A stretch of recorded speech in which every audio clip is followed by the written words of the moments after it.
انسان اپنے اندر چھپی ہوئی نفسانی خواہش کی وجہ سے برے لوگوں سے مغلوب ہو جاتا ہے۔ جو درد تم محسوس کرتے ہو وہ پیغامات ہیں، انہیں غور سے سنو۔ جب آپ کو پروں کے ساتھ پیدا کیا گیا ہے تو پھر رینگنے کو کیوں ترجیح دیتے ہو؟ دانائی کا تعلق بالوں کی سفیدی سے نہیں، عقل اور تجربے سے ہے۔ دل سیاہ ہو تو داڑھی کے سفید بالوں کی کیا وقت؟ عقل قبر سے آگے نہیں دیکھ سکتی، قبر سے آگے عشق کا قدم اٹھتا ہے، اور عشق ایک جسد میں زمان و مکان والی کائنات سے آگے نکل جاتا ہے۔ اگر تم عظمت کی بلندیوں کو چھونا چاہتے ہو تو اپنے دل میں انسانیت کے لیے نفرت کی بجائے محبت آباد کرو۔ جب تمہیں دنیا والے تمہیں گھٹنے ٹیکنے پر مجبور کر دیں تو یہی بہترین وقت ہے سجدے کا۔ شریف آدمی وہ ہیں کہ اگر کوئی اس کو تکلیف پہنچائے تو وہ رنجیدہ نہ ہو۔ عشق حقیقی ہو یا عشق مجازی، دونوں میں شرک کی گنجائش نہیں ہوتی۔ اگر تمہیں سب راستے بند نظر آئیں تو وہ تمہیں ایسا پوشیدہ راستہ دکھا دے گا جس کے بارے کوئی جانتا نہیں ہوگا۔ اللہ کے ولیوں کو رب کی طرف سے طاقت حاصل ہے کہ وہ کمان سے نکلے ہوئے تیر کو بھی واپس کر دیتے ہیں۔ ظاہری گفتگو غبار کی مانند ہے، خاموش رہنے کی عادت ڈال اور اس غبار کو بیٹھنے دے تاکہ تیرے لیے باطن کا راستہ کھلے۔ جس وقت آپ یہ قبول کر لیتے ہو کہ آپ کو کون سی مصیبتیں دی جاتی ہیں، دروازہ کھل جائے گا۔ جسم کی پرورش روح کرتی ہے، بغیر روح کے جسم کس قدر ذلیل ہے کہ اسے مٹی میں دفن کر دیا جاتا ہے۔ جسم کی وسعت 2 گز سے زیادہ نہیں ہے، لیکن روح کی پہنچ آسمانوں تک ہے۔ غم سے خالی ہو جاؤ، اس کے بارے سوچو جس نے خیال کی تخلیق کی۔ میں نے بہت سے انسان دیکھے ہیں جن کے بدن پر لباس نہیں ہوتا، اور بہت سے لباس ایسے دیکھے ہیں جن کے اندر انسان نہیں ہوتا۔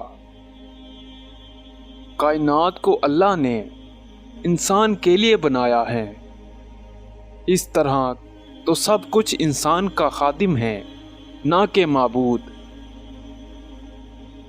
اگر تو چاہتا ہے کہ دن کی طرح روشن ہو جائے تو اپنی ہستی کو اپنے دوست کے سامنے جلا ڈال۔ جب انسان کی آنکھوں سے ندامت کے آنسو بہتے ہیں تو اس پر رب کی رحمت برستی ہے۔ اگر تو بیکار پتھر ہے تو صاحب علم کے پاس بیٹھ، گوہر بن جائے گا۔ جس شخص نے زندگی میں سرکار دو عالم صلی اللہ علیہ وآلہ وسلم سے عشق نہیں کیا، اس شخص نے خود کو زندہ ہی جہنم میں ڈال دیا۔ بڑی مبارک ہیں وہ آنکھ جو اس اللہ کے لیے روتی ہے، اور بہت مبارک ہیں وہ دل جو اس کی خاطر جل بھن رہا ہے۔